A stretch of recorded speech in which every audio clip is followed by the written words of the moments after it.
The country is dealing with yet another massacre, another mass shooting, this time in Thousand Oaks, California. This is a suburb about 40 miles north of Los Angeles.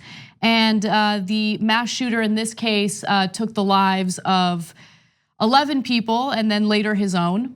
His name is Ian Long, and he is was a Marine veteran armed with a handgun. He opened fire during a college night at a Southern California bar on Wednesday. So this was on Wednesday night, killed 11 people, and then he turned the gun on himself. Now, he is, again, 28 years old. Ian Long allegedly shot his way into the Borderline Bar and Grill in Thousand Oaks, north of Los Angeles, firing on about 200 people who were enjoying a country music night with a .45 caliber handgun outfitted with an extended magazine. Since he was part of the Marine Corps, he was very experienced in not only shooting this weapon, but changing the magazine within 6 seconds, which was something that various victims had spoken to the press about. Long also served as a machine gunner in the US Marine Corps from 2008 to 2013 and completed a 7-month tour in Afghanistan. Now, earlier this year in April, authorities went to his house. Mental health professionals had evaluated him because there was some reason to believe that he was going through some sort of mental breakdown. They were saying that he was acting erratically and irrationally. However, the mental health professionals cleared him. And right now, we don't know whether or not he had any firearms at that time, whether there was any discussion about firearms being taken away from him. But there was some suspicion that he was suffering from PTSD, something that many veterans suffer from after being deployed countless times in these unnecessary wars.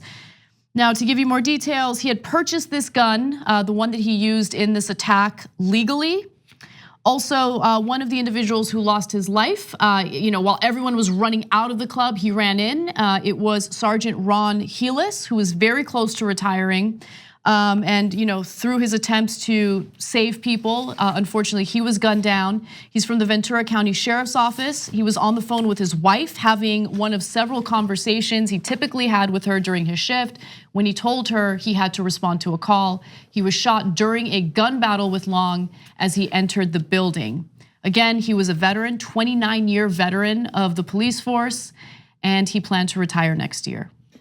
Okay, so as I was reading about that police officer, it was hard not to tear up because his wife had just spoken to him, and he's going to retire next year, and now he's dead. So the right wing, in their usual stereotyping, ignorance, etc., says, "Oh, the left wing doesn't care about cops." Are you crazy, man? I mean, look, there's a guy who risked his life and lost his life to try to save other human beings. We care deeply about him. We care deeply about all the people doing the right things. What we're trying to do is fix the country when there are things that go wrong. So it's not a blanket statement about anybody. And obviously, look at what this cop and so many others do in situations like this. And by the way, why do they shoot too often these days? Because they're of the belief, and they are taught, that anyone can have a gun.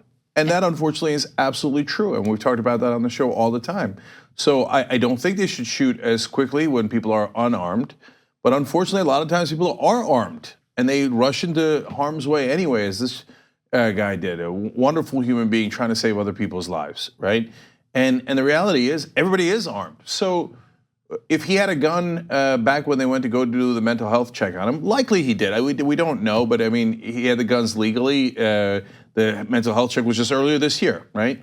Would they have taken him away anyway? No. The NRA would have fought tooth and nail to make sure that he kept his weapons. And so they always talk about like, oh, we got to do better mental health. The only reason they say that after the shootings is an excuse not to do gun control. Now, do they actually do anything about mental health? No. Donald Trump defunded mental health. So it's a lie, as usual. Lie. It's not provocation, it's not misleading, it's not miscommunication. After all these massacres, they come out and say, oh, we got to improve mental health care, and then they defund, they cut mental health care funding in their budget because they don't care. It's just a trick.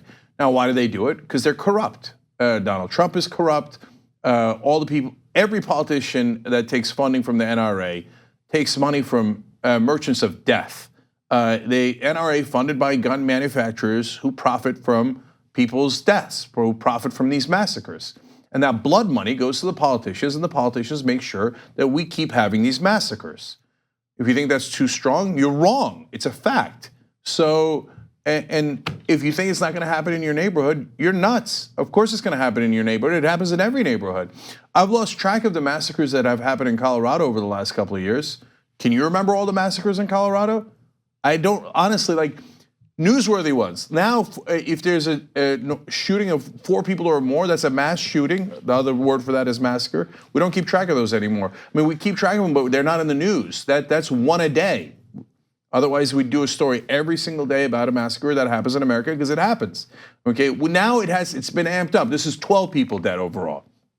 So hey, oh, that's a massacre so large, it's newsworthy. Do you remember all the newsworthy massacres in Colorado over the last couple of years? I lost track, right? And that's just one state. So in this case, there were people who said, oh my God, Thousand Oaks used to be, it was rated the safest neighborhood in America, or something along those lines. Who cares? There are no safe neighborhoods. That's right. Everybody's got guns. And so a certain percentage of people have mental health issues. That's actually a decent percentage. A smaller subset of that have mental health issues and are violent, are prone to violence. Now, even though that's a small subset, it's still a giant number in a country of 300 million people.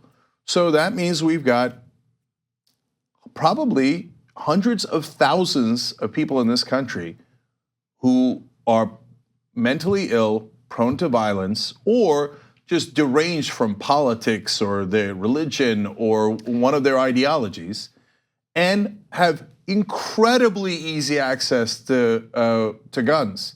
So legal or illegal, I mean, why would anybody bother getting an illegal gun? You just walk into a Walmart, walk out with one. I mean, so you can go anywhere to getting a gun in America is unbelievably easy.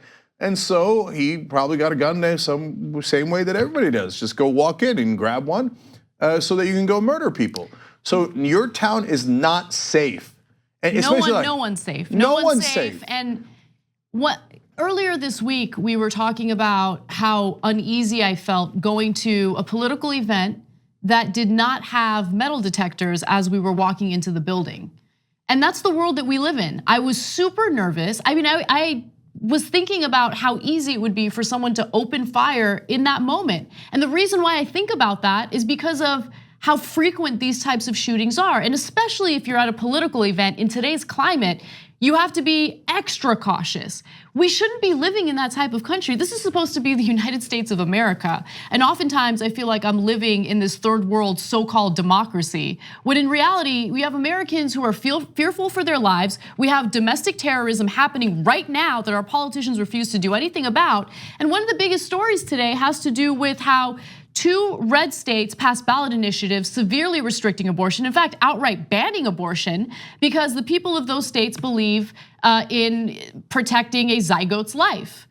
But those are the very same people who will then turn around and say the first thing we need to do when these mass shootings happen is protect the Second Amendment, because guns are more important than human lives. So it shows you how insanely disingenuous they really are when it comes to the right to life. Because what about the right to our lives? Now, I've said on this show on numerous occasions, I'm not in favor of doing away with the Second Amendment or outright banning guns. But I do believe, and the vast majority of Americans believe, that we need common sense gun legislation, gun reform, but our politicians won't do it. And so, as I've said in previous occasions when similar stories have made headlines, we're gonna talk about this, we're gonna comment on it, but do I have any confidence that our politicians are gonna do the right thing and represent us in our best interest? No, I don't think they're gonna do anything at all. So a guy who worked in law enforcement, retired, is in that area, and the reporters talked to him and he said, well, look, I'm not a gun nut, so I don't own one, even though I carried one for work. But now I'm gonna have to go buy one because nothing is safe and no one is safe. And the NRA looks at that and goes, mission accomplished. Massacres lead to more gun sales, not less gun sales. So they must be grinning ear to ear today at the weapons manufacturers that fund the NRA. So congratulations, guys. I thought that we were supposed to be afraid of a caravan. A caravan that's hundreds of miles away with no one that's armed in it.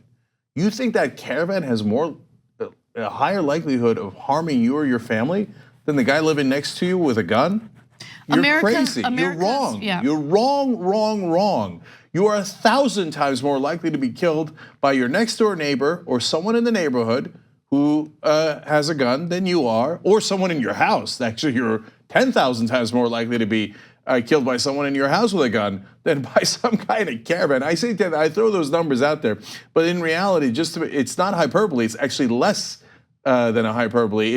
If you did the real numbers, the chance of you getting killed by someone in your house is almost infinitely higher than someone in a caravan coming from Honduras, or even any undocumented immigrant. You don't know the facts. You just don't know them. All you do is listen to Fox News and they say, oh yeah, guns are awesome, the massacres are fine, it's just coincidence. It's a coincidence that it happens every single day in America. Yeah, you think so? It doesn't happen in any other developed world that has strict gun control, but apparently that's also a coincidence. Well, you believe that stuff if you want to believe it, or you're not that smart. Okay, now to the Second Amendment. No, we're too soft with them, man.